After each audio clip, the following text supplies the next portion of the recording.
Hello guys, this is Rango Kaushik and you are welcome on our channel UPSC accessible. आज का हमारा topic है pressure and wind, class 11th NCERT geography. Chapter का नाम है atmospheric circulation and weather systems, chapter 10। ठीक है, चलिए स्टार्ट करते हैं। देखो, पहली लाइन जो है इस टॉपिक की वो क्या कह रही है, the velocity and direction of the wind are net result of wind generating forces. क्या बोल रहा है, जो अब तक हमने पढ़ा है पिछली क्लासेस में वो सब इसने यहाँ पे से एक लाइन में बोल दिया। क्या बता रहा है कि velocity and direction of wind are net result. Velocity and direction wind की वो किसका रिजल्टेंट है? Wind generating forces. Wind generating forces कौन कौन सी हैं हमने पढ़ी हैं? पहली प्रेशर ग्रेडियंट, दूसरी कोरियोलिस और तीसरी फ्रिक्शन। ये तीन चीजें फोर्सेस हमने पढ़ी थी जो कि डिसाइड करती हैं विंड की वेलोसिटी एंड डायरेक्शन। समझ आया? ये बात आपको समझ आ चुकी है। अब आगे क्या कह रहा है, the wind in the upper atmosphere 2-3 kilometre about the surface are free from frictional effect. कि ये तीन फोर्सेस विंड की डायरेक्शन और वेलोसिटी को क्या बोलते हैं, इंपैक्ट कर रही हैं। लेकिन फ्रिक्शन तो 3 किलोमीटर, हमने लास्ट क्लास में पढ़ा था कि फ्रिक्शन जो है वो 1 किलोमीटर के बाद कम होने लगता है, ठीक है, और 3 किलोमीटर पे वो बिल्कुल खत्म हो जाता है। तो 2 से 3 किलोमीटर पे फ्रिक्शन जो है वो ना के बराबर रहता है, नेग्लिजिबल रहता है। तो फ्रिक्शन का रोल तो खत्म। समझ आया? फ्रिक्शन का रोल 2 से 3 किलोमीटर खत्म। इसका मतलब 3 किलोमीटर के ऊपर की जो विंड है, जो ब्लो कर रही है विंड तो पूरी एक साथ ब्लो करेगी। 3 किलोमीटर से तो फ्रिक्शन काम कर रहा है, उसके ऊपर की विंड जो है वो फ्रिक्शन से इंपैक्ट नहीं हो रही है। तो उस विंड वेलोसिटी और डायरेक्शन थोड़ी सी चेंज हो सकती है, बिल्कुल होगी। Are free from frictional effect of the surface and are controlled mainly by pressure gradient and Coriolis force. जब फ्रिक्शन तो नील हो गया, अब सिर्फ दो फैक्टर काम कर रहे हैं। कौन कौन से? Pressure gradient and Coriolis force. यहीं से ये जो आपका कंसेप्ट है कि 3 किलोमीटर के बाद फ्रिक्शन काम नहीं करता है, सिर्फ प्रेशर ग्रेडियंट और कोरियोलिस फोर्स काम कर रहे हैं। कैसे काम करते हैं लास्ट क्लास में बता चुका हूं कि प्रेशर ग्रेडियंट का वेलोसिटी और डायरेक्शन पे क्या इंपैक्ट होता है, कोरियोलिस का वेलोसिटी को इंपैक्ट नहीं करती, डायरेक्शन को करती है।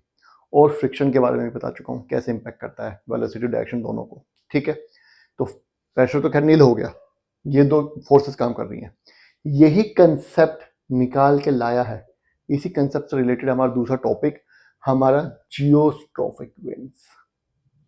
अब ये जियोस्ट्रॉपिक विंड क्या होती है, ये थोड़ा ध्यान से पढ़ने वाला है, आपको ध्यान से पढ़ना पड़ेगा क्योंकि इसमें दो तीन चीजें हैं जो कि समझने वाली हैं। क्या है? पहली, when isobars are straight। अब देखो, पहले किसने कंडीशन बता दी कि when isobars are straight and when there is no friction the pgf is balanced by coriolis force and resultant wind blows parallel to the isobar। क्या कह रहा है? पहले दो कंडीशन फुलफिल होनी चाहिए कि सबसे पहला तो आइसोबार जो है वो स्ट्रेट होना चाहिए। देखो, हमें पता है कि कोई भी दो लैटिट्यूड्स हैं जो अर्थ पे, ये यहाँ पे इक्वेटर है नीचे, ठीक है, इतना नीचे नहीं है, दूर नहीं, पास मान लेते हैं, ठीक है।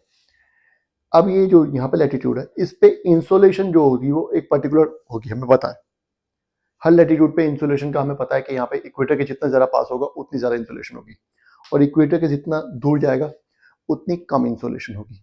ये बात हमें पता है लैटिट्यूड्स पे, ठीक है। लेकिन आइसोबार हमेशा स्ट्रेट नहीं होते हैं। क्यों? वो या तो कर्व्ड होते हैं, घूम फिर के जाते हैं, है ना। ऐसा क्यों होता है? वो होता है वहां पे रीजनल फैक्टर्स भी काम करते हैं। जमीन कितनी ऊंची है सी लेवल से, अगर ऊंची होगी तो वहां पे ऑब्वियस सी बात है वहां पे टेम्परेचर थोड़ा कम रहेगा नॉर्मल से। समझ रहे हैं? वार्म करंट्स के बारे में हमने लास्ट टाइम पे पढ़ा था। अगर किसी जगह पे वार्म करंट्स आते हैं, किसी मान ली कोस्टल रीजन है, वहां पे वार्म करंट्स आते हैं तो वहां टेम्परेचर थोड़ा बढ़ जाएगा। सी का इम्पैक्ट भी होता है। ये सब चीजें हम पढ़ चुके हैं, तो रीजनल इम्पैक्ट होते हैं। अगर मान लो जिनकी वजह से आइसोबार्स जो कर्व हो जाते हैं, स्ट्रेट लाइन में नहीं रह पाते। अदरवाइज हर लैटिट्यूड पे सेम टेम्परेचर रहना चाहिए, है ना, जो कि आइडल है। अगर ऐसा हो कि लैटिट्यूड पे सेम टेम्परेचर है, तो ये इक्वेटर के पास है तो यहाँ पे प्रेशर कम होगा, ये इक्वेटर से दूर है तो यहाँ पे प्रेशर ज्यादा होगा। वो हमें पता है, क्यों? क्योंकि यहाँ पे इंसुलेशन ज्यादा है। तो यहाँ पे एटमॉस्फेरिक प्रेशर कम होगा, यहाँ पे इंसुलेशन कम है, तो एटमॉस्फेरिक प्रेशर ऑटोमेटिकली बढ़ जाएगा। ठीक है, ये हम पढ़ चुके हैं पहले भी। अब ये कह रहा है पहली कंडीशन तो फुलफिल हो गई कि आइसोबार्सल स्टेट। दूसरे कह रहा है when there is no friction. अब फ्रिक्शन भी नहीं चाहिए इनको, कि फ्रिक्शन भी नहीं है। फ्रिक्शन कहां नहीं है? 3 किलोमीटर के बाद। अभी जो पढ़ा हमने कि एटमॉस्फेयर में 3 किलोमीटर, 2 से 3 किलोमीटर के बाद फ्रिक्शन नेग्लिजिबल हो जाता है, नील हो जाता है, कोई काम नहीं होता, कोई रोल नहीं रहता उसका। और अगर आपको याद हो तो मैंने लास्ट क्लास में आपको बताया था कि ओशन, सी के ऊपर, सी सरफेस पे भी फ्रिक्शन नेग्लिजिबल ही होता है। बताया था कि नहीं बताया था? नहीं होगा तो पिछली वीडियो आप देख सकते हैं, आपको याद आ जाएगा। तो सेकंड कंडीशन भी फुलफिल हो गई। अगर ये दोनों कंडीशन काम कर रही हैं तो the PGF is balance bye Coriolis force.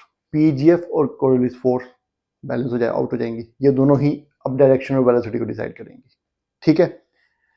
And resultant wind blows parallel to the isobar. और जो विंड बची निकलती है, जो रिजल्ट निकलता है विंड का, डायरेक्शन और उसकी वेलोसिटी पे इंपैक्ट पड़ता है, वो विंड आइसोबार के पैरेलल हो जाती है। ये थोड़ा सा समझने वाला है।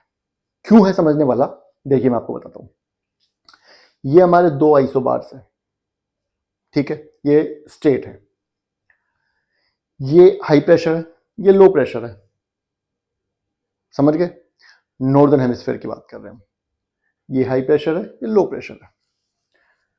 हालांकि मुझे उल्टा रखना चाहिए, अगर मैं नीचे इक्वेटर यहां पे मान लेते हैं तो उल्टा हो जाएगा। ठीक है, साउदर्न हेमिस्फीयर लगेगा, लेकिन चलो कोई बात नहीं, क्योंकि एनसीईआरटी में यही एग्जांपल दिया हुआ, इसलिए मैं आपको ऐसे ही समझा रहा हूं। ठीक है। अब क्योंकि विंड कैसे ब्लो करेगी? हाई प्रेशर से लो प्रेशर की तरफ। क्यों? रीजन मैं आपको बता चुका हूं। लो प्रेशर का मतलब है ज्यादा इंसुलेशन। जब इंसुलेशन ज्यादा होती है, हवा गर्म होकर ऊपर उठने लगती है, तभी तो प्रेशर लो होता है ना। और जहां इंसुलेशन कम होगी वहां हवा ठंडी होगी, तो वो हवा डेंस हो जाएगी, तो वो धरती से चिपक के रहेगी, अर्थ के साथ क्रीप करेगी। ये भी हम लास्ट क्लास में पढ़ चुके हैं। तो विंड कहाँ ब्लो करती है? ये हवा जब ऊपर उठेगी सरफेस से, तो यहाँ की हवा इस वॉइड को फिल, इस गैप को फिल करने के लिए भागेगी, जाएगी आगे। धीरे धीरे चल के जाएगी या भाग के जाएगी, ये डिपेंड करता है कि यहाँ पे प्रेशर ग्रेडियंट कितना है। मतलब इस प्रेशर में डिफरेंस कितना है। 4 का है, बहुत ज्यादा नहीं है, तो धीरे धीरे जाएगी। अगर 40 का होता तो इस वेलोसिटी उसकी अपने आप 10 गुना ज्यादा, 10 टाइम्स हो जाती। ये भी हमें पता है। समझ आ रहा है यहां तक? ठीक है। तो विंड जो है यहां से यहां तक फ्लो करेगी। कोरियोलिस भी काम कर रही है। अब जनरली कोरियोलिस क्या होती है? विंड की डायरेक्शन है, विंड की डायरेक्शन यहां से यहां है ना। कोरियोलिस अपोजिट में काम करेगी, कोरियोलिस अपोजिट में काम करती है। रिजल्टेंट जो निकलता है वो निकलता है कि राइट में डिफ्लेक्शन हो जाता है। जब विंड इधर से इधर चलेगी नॉर्दर्न हेमिस्फीयर में, तो थोड़ा सा राइट में डिफ्लेक्शन हो जाएगा। क्यों क्यों होगा थोड़ा सा डिफ्लेक्शन? ज्यादा क्यों नहीं होगा? क्योंकि पीजीएफ कम है, प्रेशर ग्रेडियंट फोर्स कम है। अगर यही 40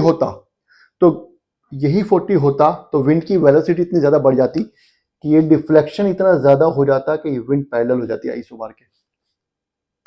होता कि नहीं होता?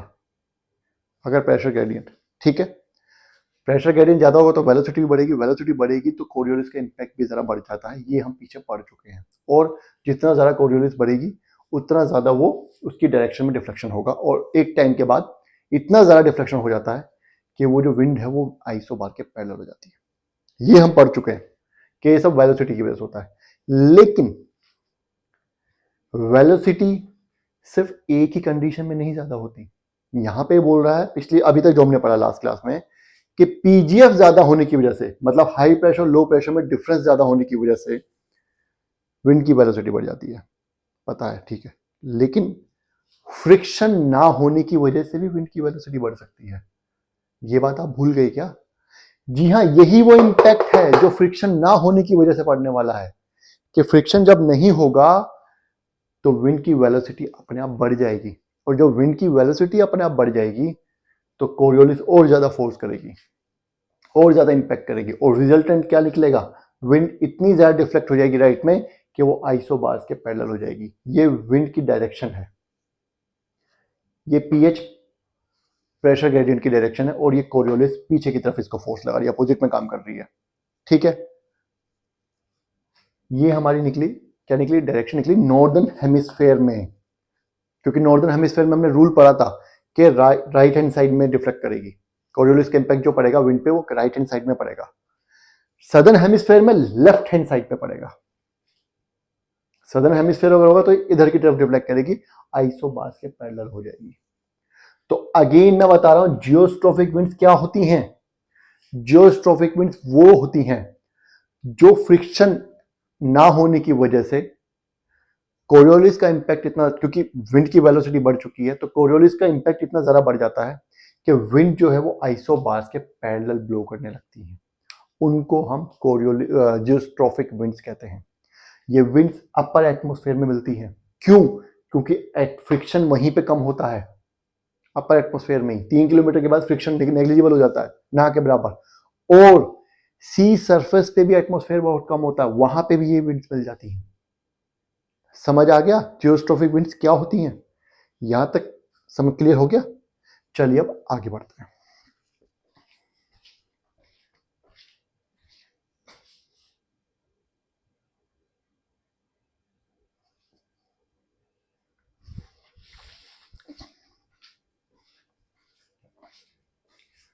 चलिए जियोस्ट्रोफिक विंड्स के बारे में हमने पढ़ लिया और मैं ये मान के चल रहा हूं आपको समझ भी आ गया होगा, ठीक है। अब क्या कह रहा है आगे, आगे एनसीईआरटी बोल रही है, देखो साइक्लोन के बारे में मैंने लास्ट क्लास में काफी कुछ बता दिया था, साइक्लोन कैसे होते हैं, इक्वेटर पे साइक्लोन क्यों नहीं होते हैं वो भी मैंने बता दिया था। हालांकि साइक्लोन हम आगे डिटेल में पढ़ने वाले हैं, ठीक है, लेकिन फिर भी मैंने आपको थोड़ा सा ताकि टॉपिक समझ में आ जाए इसलिए हिंट दे दिया था, साइक्लोन की बारे में बता दिया था जितना जरूरी था। यहाँ पे भी मैं थोड़ा सा आपको सिंपल वे में समझा दूंगा जितना ज्यादा हो सकेगा। The wind circulation around a low is called cyclonic circulation. देखिए ये एक पॉइंट है सरफेस पे, यहाँ पे इंसुलेशन हुई बहुत ज्यादा, ठीक है, इंसुलेशन होगी तो ये हवा ऊपर की तरफ भागेगी, भागेगी कि नहीं भागेगी, भागेगी। आसपास की जो विंड है वो इसको, इस गैप को फिल करने के लिए इसके पास आएगी, आएगी, ठीक है।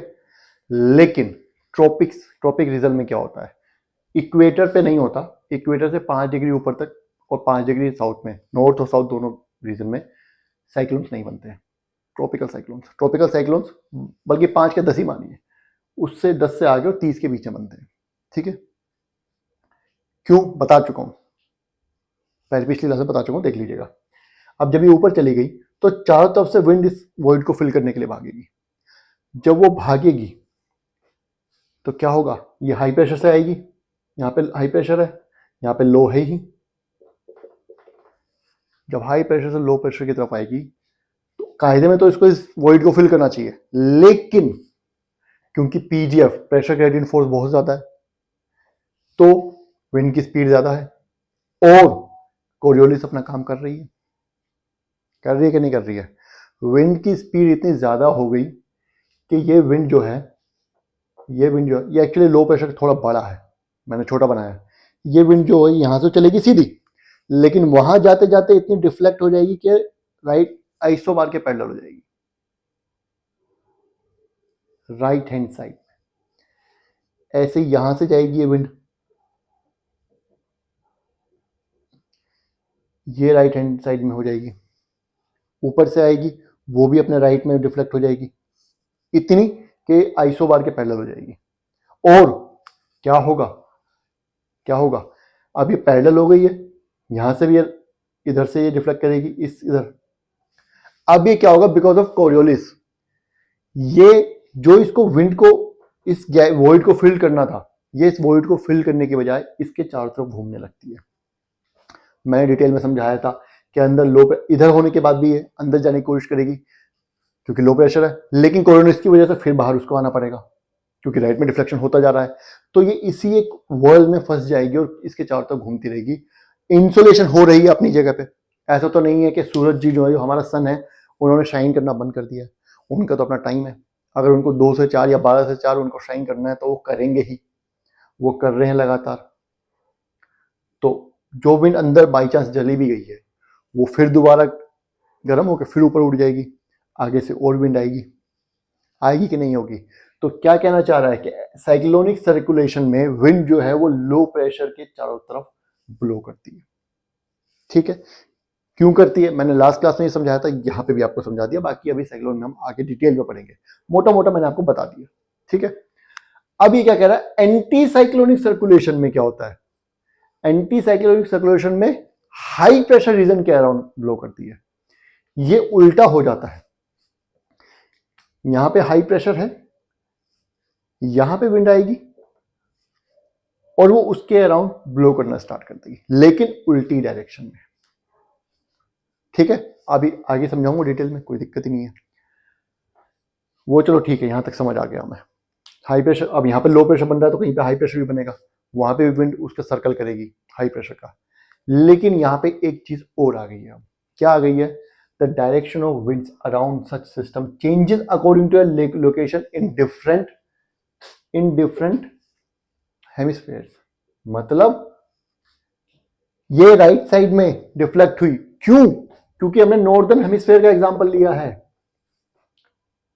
अगर सदर्न हेमिस्फीयर का एग्जांपल लेते तो लेफ्ट हैंड साइड में डिफ्लेक्ट होती और तब इसकी डायरेक्शन ये होती घूमने की, राइट हैंड साइड में है तो इसलिए इसकी डायरेक्शन ये है जो कि एंटी क्लॉकवाइज है। साइक्लोनिक सर्कुलेशन नॉर्दर्न हेमिस्फीयर में एंटी क्लॉकवाइज होता है और सदर्न हेमिस्फीयर में उसका उल्टा, मतलब क्लॉकवाइज। वहीं पे anti cyclonic circulation northern hemisphere में क्लॉकवाइज होता है और सदर्न हेमिस्फीयर में उसका उल्टा एंटी क्लॉकवाइज होता है, ठीक है। अभी आपको बस इतना ही याद रखना है, डिटेल में जब पढ़ेंगे वो, जब साइक्लोन और एंटी साइक्लोन पढ़ेंगे तब मैं आपको बताऊंगा। यहां पे नीचे चार्ट दिया हुआ है, साइक्लोन जब बनता है तो लो प्रेशर होता है, नॉर्दर्न हेमिस्फीयर में एंटी क्लॉकवाइज उसकी डायरेक्शन होती है साइक्लोन की, मतलब जो लो प्रेशर बन रहा है उसके चारों तरफ जो विंड उसको सर्कल करेगी वो एंटी क्लॉकवाइज रोटेट करेगी और सदर्न हेमिस्फीयर में क्लॉकवाइज करेगी। उसी तरीके से एंटी साइक्लोन में हाई प्रेशर होता है, वहां पर हाई प्रेशर को के अराउंड जो विंड रोटेट करती रहती है और उसकी डायरेक्शन नॉर्दर्न हेमिस्फीयर में क्लॉकवाइज होती है और सदर्न हेमिस्फीयर में एंटी क्लॉकवाइज होती है। ये आपको समझ आ गया, ये आपको याद रखना है, आगे हम जब साइक्लोन वगैरह पढ़ेंगे तो उसमें काम आएगा काफी, ठीक है। तो ये पोर्शन भी हो गया, अब हम आगे मूव करते हैं।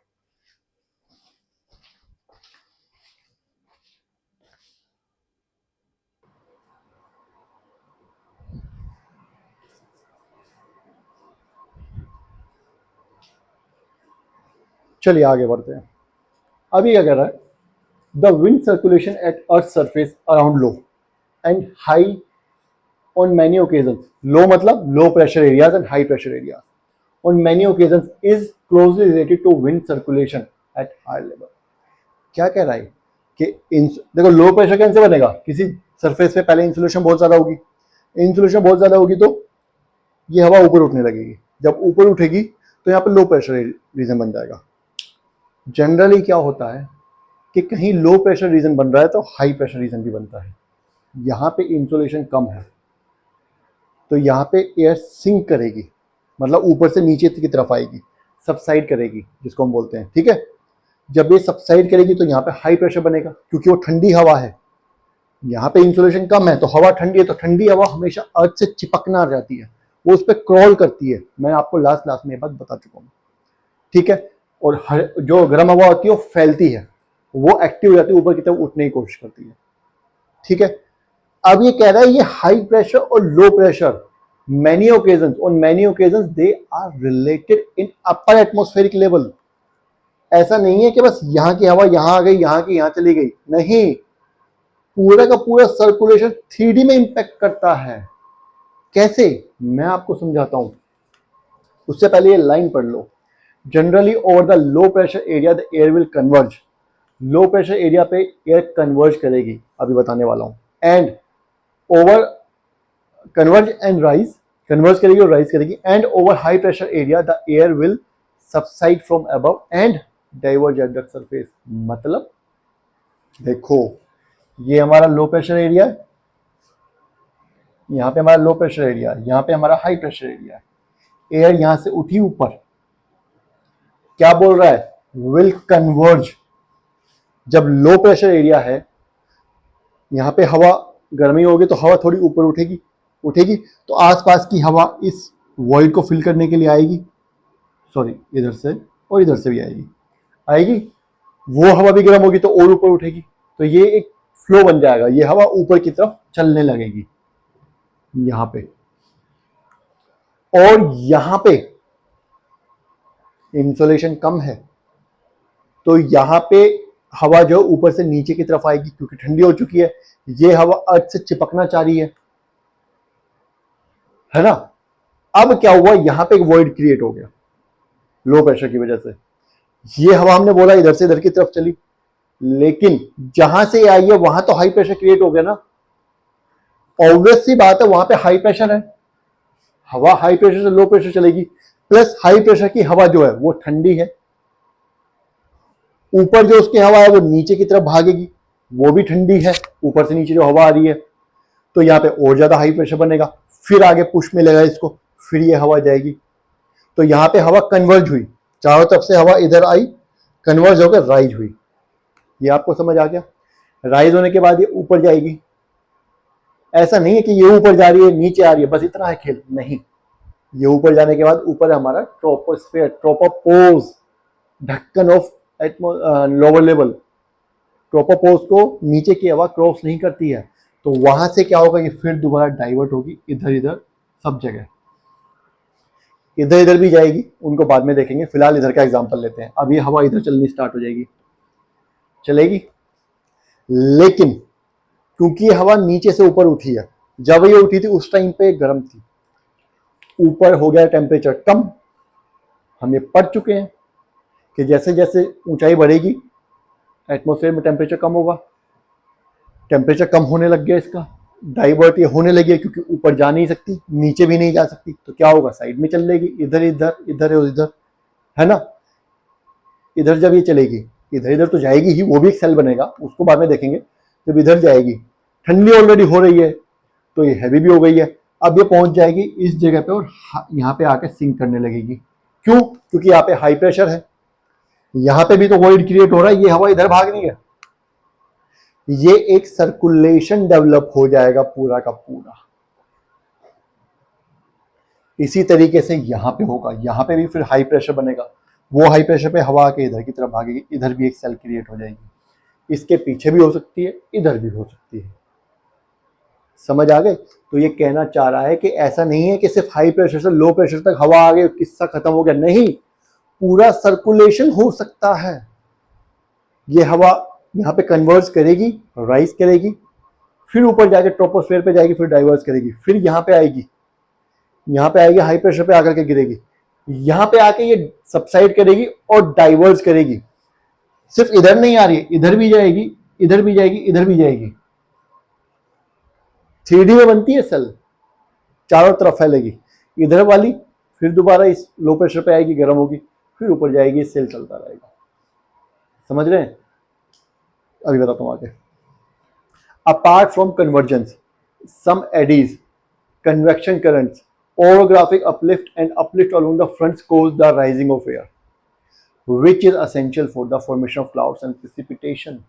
ये कह रहा है कि कन्वर्जेंस तो हो रही है वो, ठीक है, कन्वर्जेंस के अलावा कुछ एडीज भी बनते हैं। एडीज होता है जब हवा ऊपर तो उठ रही है लेकिन घूमते हुए उठती है, इस तरीके से। कन्वेक्शन करंट्स भी उठते हैं। कन्वेक्शन करंट जब हवा गर्म होकर के ऊपर उठेगी, एकदम से टेम्परेचर बढ़ता है तो हवा गर्म होकर ऊपर उठती है, उसको हम कन्वेक्शन करंट कहते हैं। ओरोग्राफिक अपलिफ्ट भी होती है, जब गर्म हवा फ्लो कर रही है लेकिन एक हिंड्रेंस आ गई है, जनरली माउंटेन होता है ओरोग्राफिक, तो उसके ऊपर चढ़ती है, वो गर्म है क्योंकि ठंड हो जाएगी, गर्म है तो हल्की है तो ऊपर चढ़ जाती है, और ऊपर की हवा ठंडी है वो नीचे आ जाएगी। बाद में बताऊंगा जब ओरोग्राफिक रेनफॉल पढ़ाऊंगा तब इसको डिटेल में समझाऊंगा। इन सबको ही अभी डिटेल में समझाना है, अभी बस हल्का हल्का मैं आपको हिंट दे रहा हूं। अपलिफ्ट अलोंग द फ्रंट्स, देखो अभी हम आगे एयर मास पढ़ेंगे।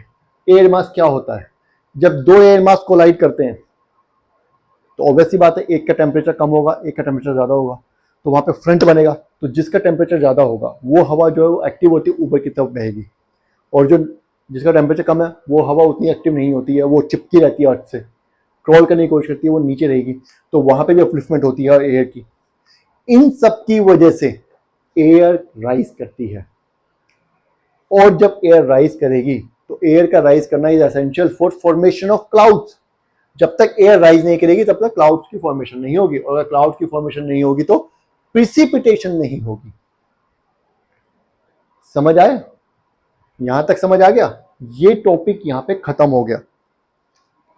देखो ये वाला जो डायग्राम है जो मैंने यहाँ पे समझाया है, यहाँ पे एनसीईआरटी में यहाँ पे डायग्राम दिया हुआ है। यहाँ पे लो प्रेशर है, कन्वर्जेंस हो रही है, फिर हवा राइज कर रही है, फिर ऊपर जाकर के फिर दोबारा डाइवर्ज हो रही है, फिर हाई प्रेशर पे आके फिर दोबारा नीचे आ रही है, सबसाइड कर रही है, यहाँ पे डाइवर्ज हो रही है, कुछ इधर चली जा रही है, कुछ इधर चली जा रही है। ठीक है, इस तरीके से सर्कुलेशन चलता है। ये जो मैंने बताया था, अगर आपको साइक्लोनिक वाला याद नहीं है तो याद कर लीजिएगा, वो भी आप याद कर सकते हैं। अब जो है ये टॉपिक खत्म हो गया। अगला जो हमारा टॉपिक है, जो यहाँ पे बता रहा है ना कि एयर कन्वर्ज होती है, राइज करती है लो प्रेशर पे, हाई प्रेशर पे सबसाइड करती है और डाइवर्ज करती है, वो सब अगला टॉपिक है हमारा जनरल सर्कुलेशन ऑफ एटमॉस्फेयर। मतलब हमें मोटा मोटा ये पता है कि किसी भी रीजन में, किसी भी लैटिट्यूड पे इंसुलेशन कितनी रहती है, क्या आइसोबार की वैल्यू होगी। तो हमें यह भी पता है कि इक्वेटर के पास ज्यादा इंसुलेशन होती है, इक्वेटर से दूर जाएंगे कम इंसुलेशन होगी। तो इसका मतलब इक्वेटर जो ये जो विंड हाई प्रेशर से लो प्रेशर करेगी, high pressure low pressure blow करेगी, जब हाई प्रेशर से लो प्रेशर ब्लो करेगी, इसका मतलब पोल से इक्वेटर की तरफ ब्लो करेगी, है ना। तो जनरल सर्कुलेशन यही होना चाहिए, लेकिन ऐसा नहीं होता है, बीच बीच में सेल्स डेवलप होती है। मैंने आपको लास्ट क्लास में बताया था, सब ट्रॉपिकल सेल, सब पोलर रीजन बताया था मैंने आपको, वहां पे हाई प्रेशर बेल्ट बनती है, वहां पे सब ट्रॉपिकल रीजन पर हाई प्रेशर बेल्ट बनती है, सब पोलर पर लो प्रेशर बेल्ट बनती है। क्यों बनती है, सब मैंने आपको बताया था। वही सब चीजों और इन सब का एप्लीकेशन अगली क्लास में होने वाला है। एक जनरल सर्कुलेशन जो है हमारे ग्लोब के ऊपर, वो क्या है वो हम पढ़ने वाले हैं। ठीक है, ये सब चीजें दोबारा रिवाइज कराई जाएंगी, कोई दिक्कत वाली बात नहीं, अच्छे से फिर दोबारा समझाया जाएगा, क्योंकि भूल जाते हैं बच्चे, कोई बड़ी बात नहीं, ज्योग्राफी में हो जाता है ऐसा। ठीक है, एक बार में कंसेप्ट समझ नहीं आता तो आगे समझाया जाएगा, और बहुत बार समझाया जाएगा। अभी जैसे टॉपिक आते रहेंगे फिर से ये सब चीजें रिवाइज होती रहेंगी, तो घबराने वाली बात नहीं है। फिर भी अगर आपको लगता है कि कोई चीज अगर आपको समझ नहीं आई है, तो आप कमेंट कर दीजिए, वो चीज, वो टॉपिक या वो जो एक छोटा मोटा जो कोई भी, मतलब आपको कुछ अगर समझ नहीं आया तो वो मैं दोबारा पढ़ा दूंगा। ठीक है, अब उसके बाद आपको क्या करना है, वीडियो को लाइक करना है और चैनल को सब्सक्राइब करना है। ठीक है, चलिए वीडियो यहीं खत्म करते हैं। Thank you.